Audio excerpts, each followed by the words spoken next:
Because water noose? Oh, God. Oof. What a horrifying thing to... Like, water noose was somebody's monster. I know. It was the giant like spider and thing. Randall. Like, I understand if you're one of those kids that keeps geckos as pets. Mm-hmm. I, though, was terrified of lizards. Am still terrified of lizards. Could you imagine just a giant lizard man just walking up to me? Oh, my God. That would make me piss my pants. Yeah.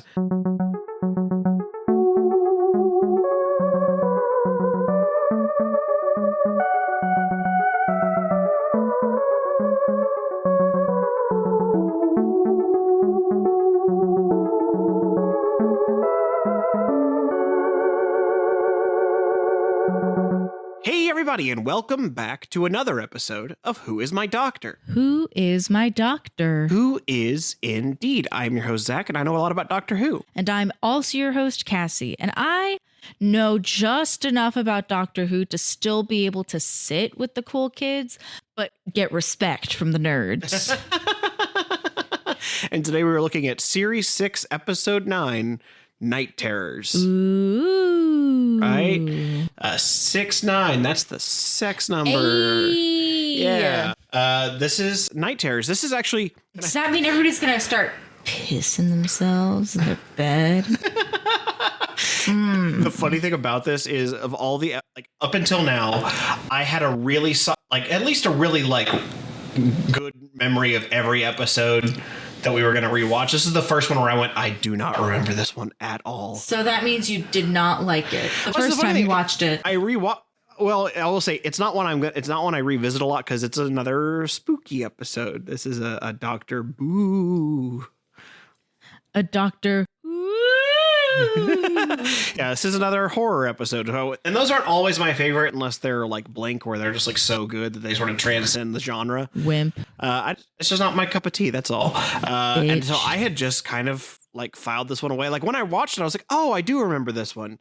But it wasn't one that I revisited a whole lot. It wasn't one that jumped out at me, but I did enjoy it on my rewatch. So I'm curious what your opinion of it will be. So when you say another spooky episode, what do you count then as spooky episodes? So we're talking Blink, I think is a pretty obvious one. Duh.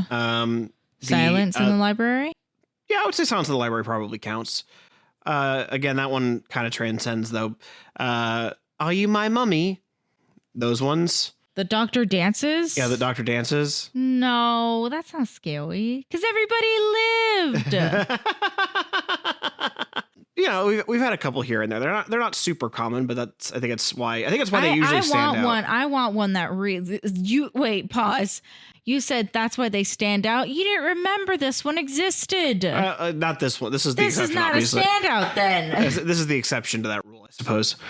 So you were just about to say that you hope one of these will genuinely scare you? I wanna piss myself. All right. Well, this one, that's a good segue into the Cassie Prefacie today. Oh, jeez. Because this episode... How much will I piss myself? Because this episode, the Doctor says that he's going to take Amy and Rory to, quote, the scariest place in the universe. My mom. The house. Knowing this Doctor and how he's written, where do you think the scariest place in the universe might be, Cassie? My mom's house. May or may not be haunted, actually for real. Gee, Zach, I don't know. I don't know what this Doctor thinks is actually scary. Commitment seems to frighten him, but I doubt they'll be going into any churches. They have to go to the courthouse. They go to the scariest place in the universe. The DMV. The IRS. Yeah, equal and different answers. Yes. Both 3-letter agencies. Both horrible. Never want to go to the IRS or the DMV. To the scariest place in the universe. Dinner with the family. Oh my God. The scariest place in the universe. The backside of water. The scariest place in the universe. Six Flags. Actually, though. I'm kind of cheating. I want to see if the thumbnail gives me any tips. Ugh. No, I don't know. Scariest place. Can I get like a hint? Keep in mind that the Doctor is a man of whimsy. This Doctor is a very like whimsical character. So my mom's house is an actual like legitimate answer. I don't think they're going to Kentucky though. Scariest place in the universe. I will say I really struggled to come up with questions for this episode because so much of the episode is sort of like a build up to a mystery thing. And I didn't want to give any of that away. So I was like, well, I'll just put in some goofy questions here. Cassie probably will not be able to guess these answers, but at the very least, we'll have some fun talking about it. Scariest place in the universe. What scares this Doctor? Can I ask that? Can I answer your question with a question? I'll put it that way. It's not necessarily that it scares the Doctor. It's what anyone would find scary. What anyone might have found scary at one point in their life. Clowns. They just go to the circus. They go back to the same circus. The psychic circus. Well, because I was going to say, like the hospital, but Rory is literally a nurse. Yeah. The morgue. So that checks out. Yeah. A cemetery. I am leaning more towards that though, like a funeral home or something like that. Okay, we can accept that as a category. I think so, just because I'm trying to think of like what would be like on its face kind of scary place to go. Yeah, like cemetery, mausoleum, funeral home. Can I just say death related? Sure, that'll work. Death related. And also in this episode, there is a landlord who has a dog. Can you guess what breed the dog is, Cassie? Are you fucking with me? I can't begin to tell you how much I struggled coming up with questions for this episode. It is not an easy one to come up with capacities for.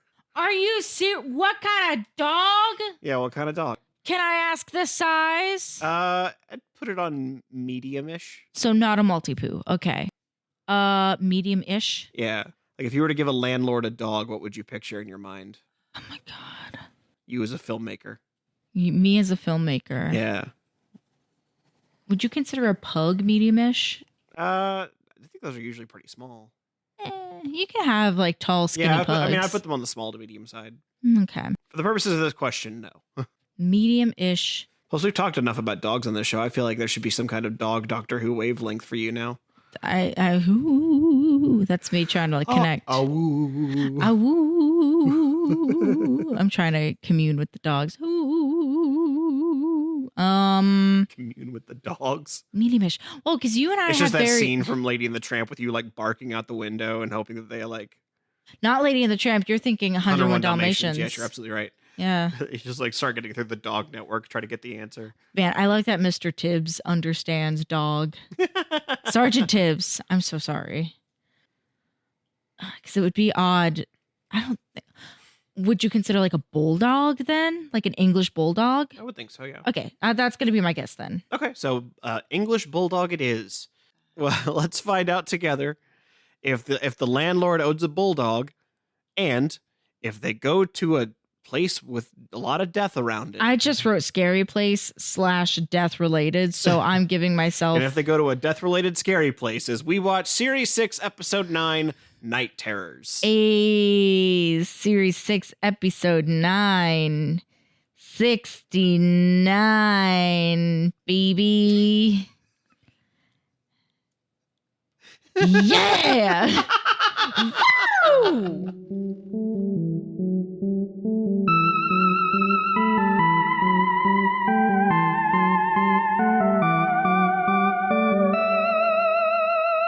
Today's episode of Who Is My Doctor is brought to you by the Fright Bulb. Are things going bump in the night? Do shadows whisper your name from the closet? Then you need the Fright Bulb, the nightlight that says, "Not today, Satan!" The Fright Bulb is the only nightlight scientifically engineered to outshine regret, fear, and the actual sun. It's so bright, your nightmares will need SPF 100. Closet monsters? Vaporized. Under the bed goblins? Blinded. A single speck of darkness where so much as a flea could hide? Not with this old thing. The Fright Bulb, for when just a little light ain't gonna cut it. Side effects may include mild retinal scorching, overconfidence, and being seen from space. The fright bulb, because darkness had its chance.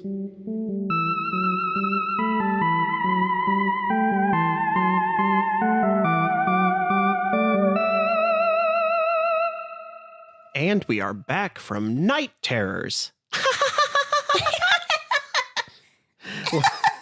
So what'd you think, Cassie? What was there was a particular laugh that they would like reuse every so often that made me. Yeah, it was something like that. Yeah. TikTok goes the clock. Not a Cassie favorite. Not a Cassie favorite? No, I did like this episode a lot. Okay. I am not okay. So back in the day. Like there wasn't Story any time. point. Back in the day. Shush, I'm talking. Back in the day, my sister and I would babysit for these two girls. Not like, oh, they were so little, so young, but their mom was a friend of ours, like a family friend. And they had a beautiful big house with lots of windows, scary, and these like very long, horrifying hallways. And down one of these long, horrifying hallways was something called a timeout doll. Did you ever experience a timeout doll? You weren't missing out on much. They were about 2 feet tall, and it was effectively That's too big for a doll. It was 2 feet tall, and effectively it would just be a little. It looked like a little kid that was like, guy. Yeah, looked like a little kid that was like in the corner. You specifically put it in the corner. Why did you put it in the corner? Because it didn't have a face. Because it looked like it was on timeout. That's what these motherfuckers looked like. And I went, if we're dealing with timeout dolls, because it would be in like full on human clothes, dude. You would just turn it around and its little hands would lead up to nowhere. Now, in this episode, they're called peg dolls. Oh for my what it's worth. God. No, it was the second a shot lingered a little bit too long on the doll, and then it just very slowly turned its head, which I think happens whenever I leave the room. All of my stuffed animals are like, huh. There wasn't any moments where I specifically saw you like jump or scream or anything. I mean, because there were a few moments in this. It's also a kids show. Yeah. There's been a few times where we've watched it and you've been like, no.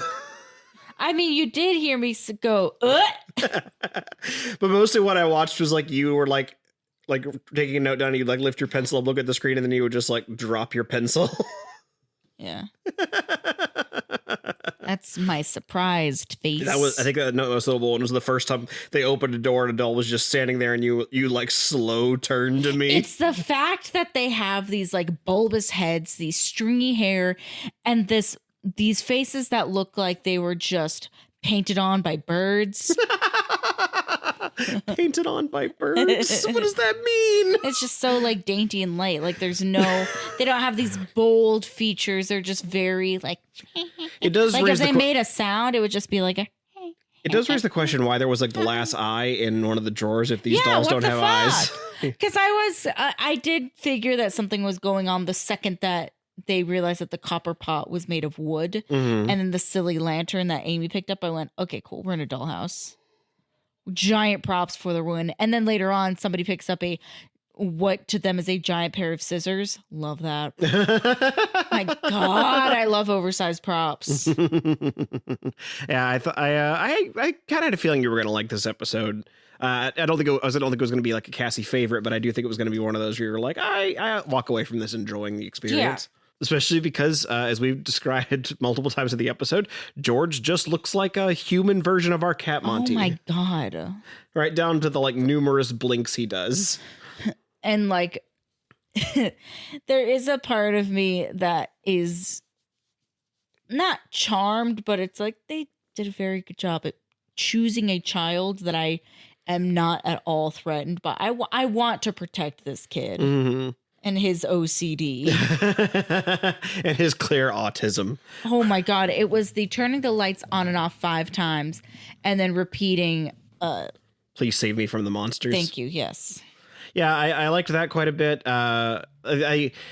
he's not like an amazing actor. I mean, he's a child, so there's only so far you can do. But he serves this part of the story well. He's a kid that is afraid. Yeah, and for what it's worth, he's not a human child. Yeah, he's exactly. A Tenza. Yeah, he's a Tenza or a cuckoo, as he's been called. There's just the idea that he's basically I don't know if they intended to do this, but it does give you the image that he's a giant bird alien. That just fly through the stars and adapt to civilizations. I do like that they confirmed that redheads have no souls. Redheads not real. Yeah, because when one of the when they are, they turn into dolls. Yeah, they either turn into dolls, are going to work, or are aliens disguised as your child. Yeah, so I don't know, because obviously the episode is good. I don't know why I would have had any trouble remembering it. I think if anything, it suffers from being sandwiched between two really memorable episodes. Because the next episode is also one that I think we're going to get to, that's also like a standout for this run, I think. Don't want to dive into that too much, but I think that might be the only... I was trying to think about why, because you were right. I don't know why I thought it was because it was a horror one and it didn't stick with me, because it's clearly untrue. But I think it's because it's not like, oh, it's so scary. It's playing upon fears that people already have. Yeah. Which is the dark, shadows moving when you think that they're not going to. Yeah. Dolls. And there's a part of it that I really appreciate on a rewatch, that you may not pick up until you know what's going on. Because as they establish in the story, anyone that George is afraid of goes in the cupboard. Yeah. And so anything. Yeah, and so we see before anybody goes in the cupboard that he puts in the cupboard why they scare him first. Well, we see that, and he even lists, or I think it's Alex lists, like he thinks that the old woman that lives across the way is a witch. Yeah. Well, even then, before that, like in case you think maybe that was a different other woman, when she walks by, she's got her loud squeaky thing, and she's like coughing like a monster, and she's talking to herself. Yeah, talking to herself, and so he thinks that she's a monster, and so he puts her in the cupboard. The man who comes in and is like threatening his dad puts him in the cupboard. It's the landlord. And the landlord comes in with his English bulldog. Yeah, you like 100% nailed that. Thank you. Could not have more like bullseyed that one. Yeah. Thank you. For as stupid as my Profassi questions were this episode, you absolutely nailed that one. However, it was not a death related area at all. In fact, it was kind of the opposite. It was a scary place. It was a scary place. It was the scariest place in the universe, a child's bedroom, as the doctor calls it. For the sake of fairness, I would have also accepted something like in the closet, under the bed. The scariest place in the universe in the closet only pertains to queers. Or Monsters Incorporated.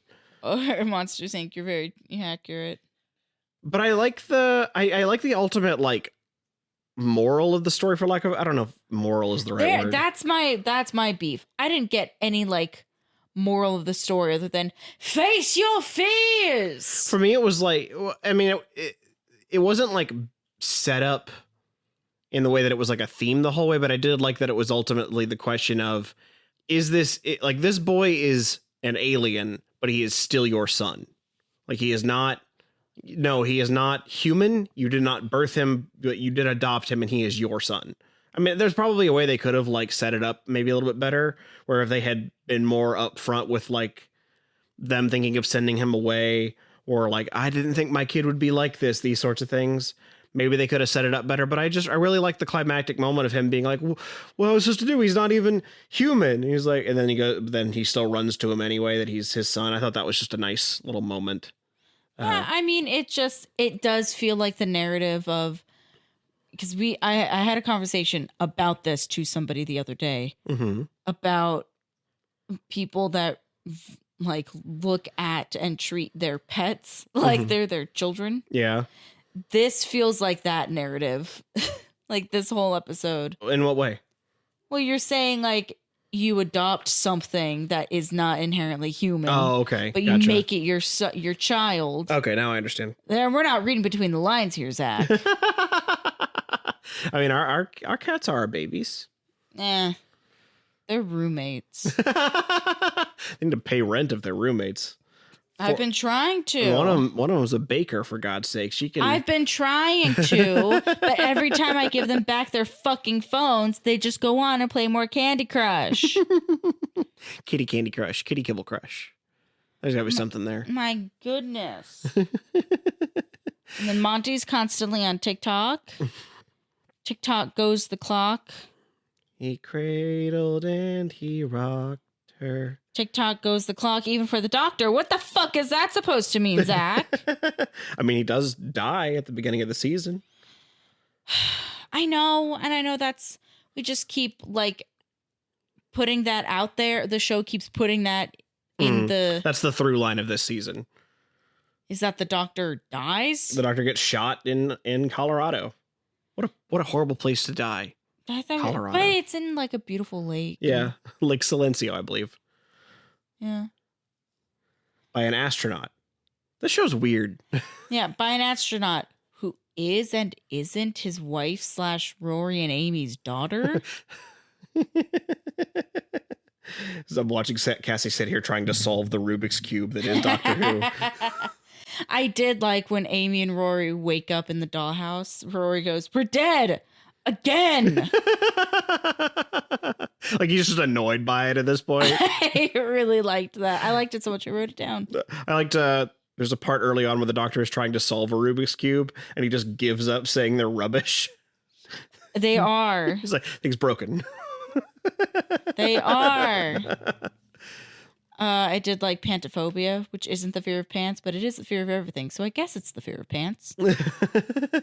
They give Matt Smith some good ones in this one, for sure. They also do give him as a little monologue moment. Yeah, his like, I'm from Crimson Stars and Silent Stars and crashing nebulas and blah, blah, blah. I'm from space. I'm an alien. Hello. I heard the small boys cry from very far away, so it is important. Monsters are real. Okay. See, I think all those, though, my favorite like little throwaway line is that the dad is like explaining all the things his kid's afraid of. And then offhandedly, the dad goes, he hates crayons. And doctor goes, understandable.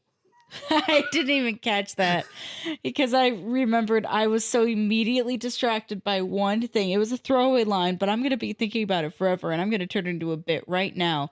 When the doctor says, like, when I was your age, it was some 1,000 years ago, I love bedtime stories as well. Like the Emperor Dalek's New Clothes. Or Snow White, the 7 Keys to Doomsday. Okay, but Zachary, do you like my new robe? Do you like my bumps? I had them polished. I had them made special. I got a new plunger from Bed Bath & Beyond. Do you like my new ornaments? Decorate. Decorate.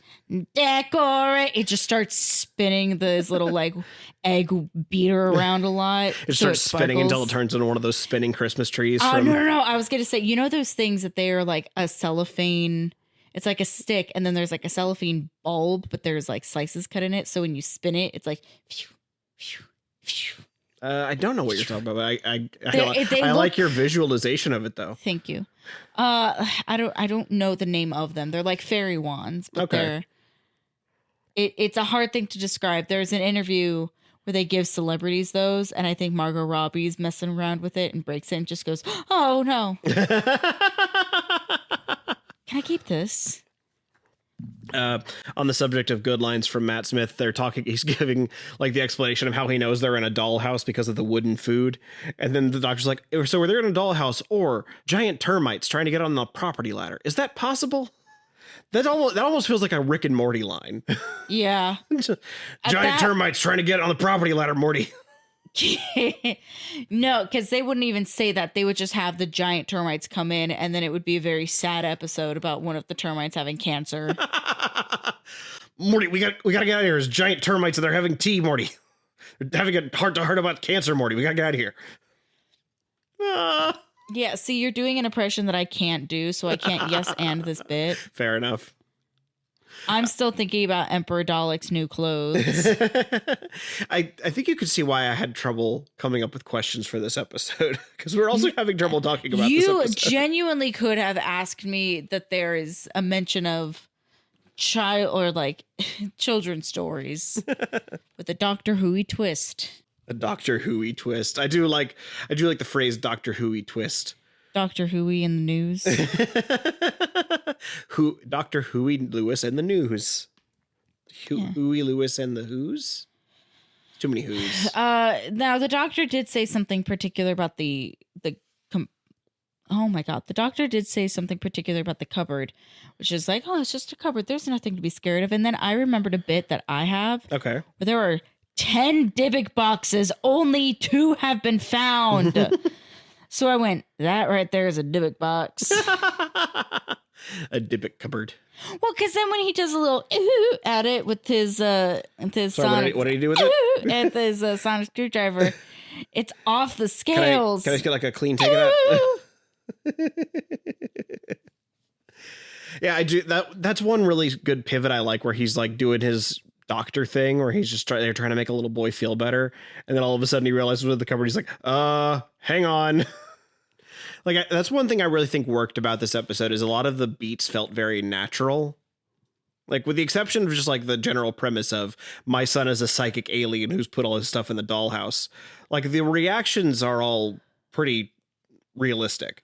Like, I like that he's like, oh, you were here kind of fast, but I need help really bad, so I'm going to let you in. And then when he's like, the monsters are real, he's like, we're never going to get him to sleep now. What's wrong with you? Yeah. Like, this episode suffers from it being one that I don't really have any qualms with, which means that I don't have a lot to say about it. Yeah. Well, it's also, when you get to the end of it, you're kind of like, oh, all right.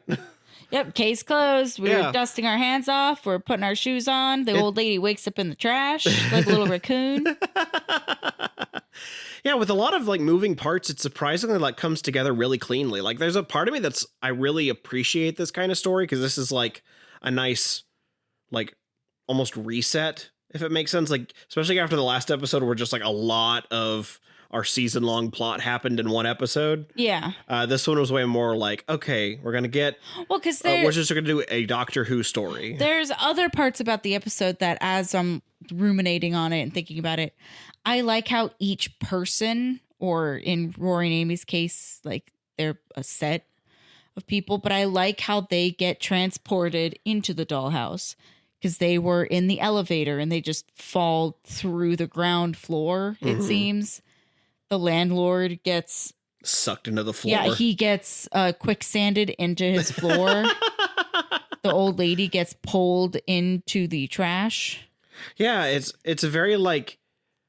It's very creepy. Very legitimate fears that I have had too, where it's like that is, as a child with anxiety, I had always thought, like, what if my floor turns into non-Newtonian fluid and I sink to my death? I understand that there's a very small chance that my atoms are supposed to be repelled by these other atoms and I can't just fly right through the empty space. But what if? But there's always a chance. No, I genuinely have had that thought though, dude.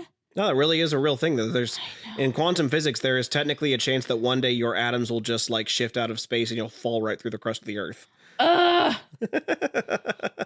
When I so want that to be me. I just want some wacky wild shit to start happening. Like, you just like slide halfway through and then like you're just from the waist down, you're under a house like a Wicked Witch. Yeah.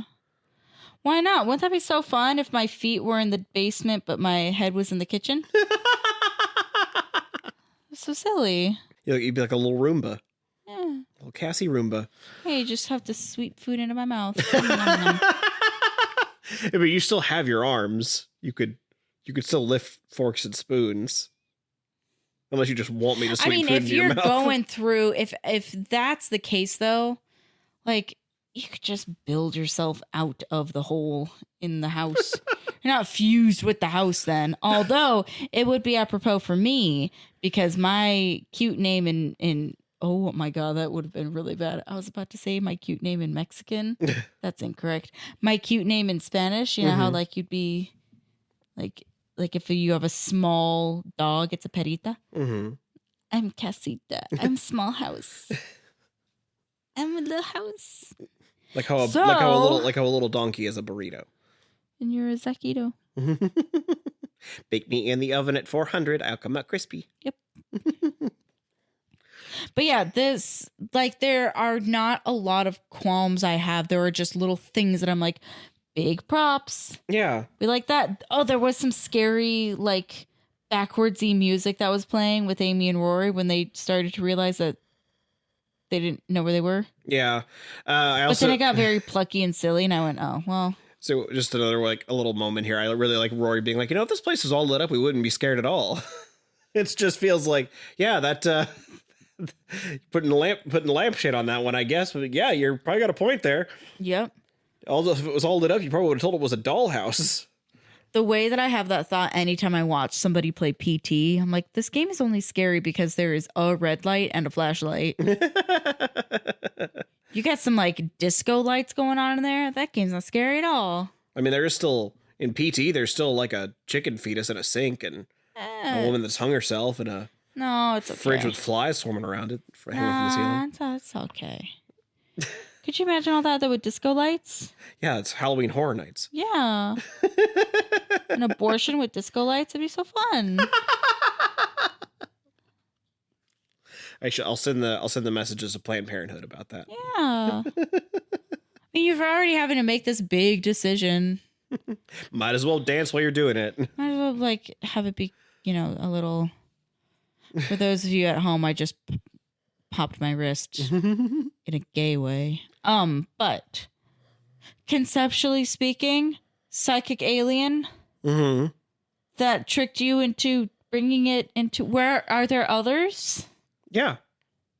There are other cuckoo, because that does have the same logic as like a replacement. There is some like fae logic to be had there. Yeah, they even say that they're like they hatch by like in the group of 1,000 and just like scatter around the stars and they just find a home.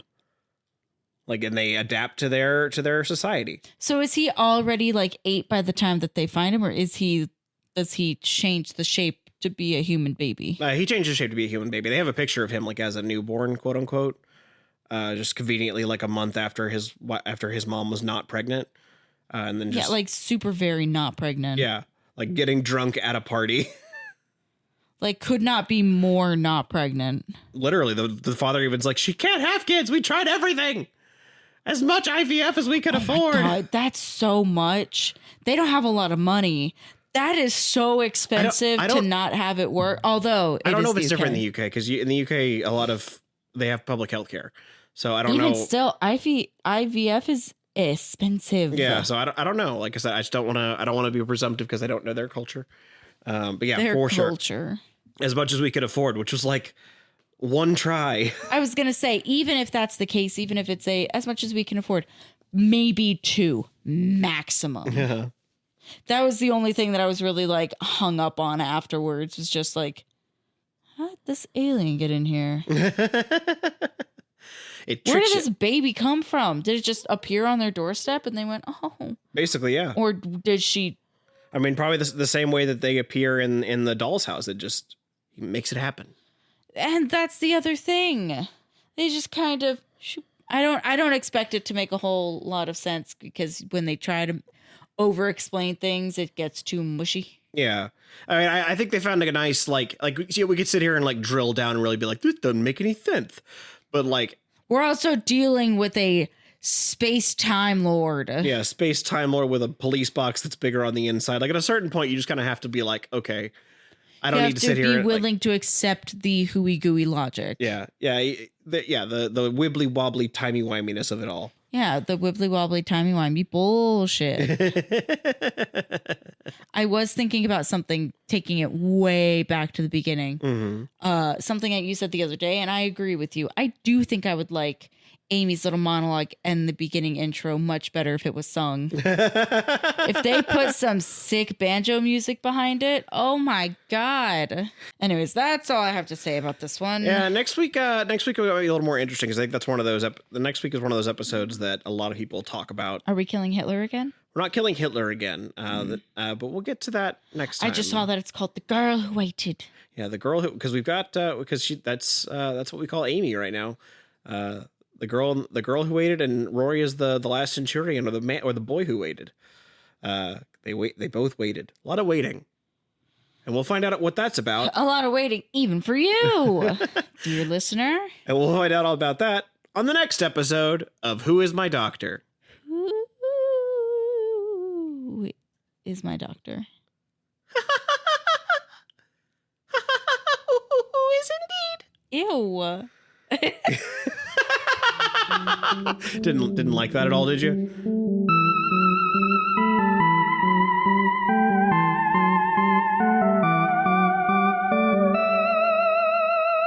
Well, this was a nice quick one for a change. Hope you all had a good time. I have to take someone to the airport in the morning, and it's very late right now, so I'm just going to rush through this real quick, and hopefully we'll get it all done.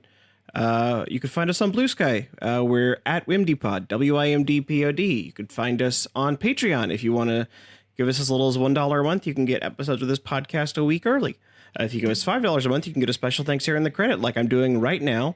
Special thanks to Andrew Blewett and David Gansel, our Big Daddy Dalek patrons. Next week is The Girl Who Waited.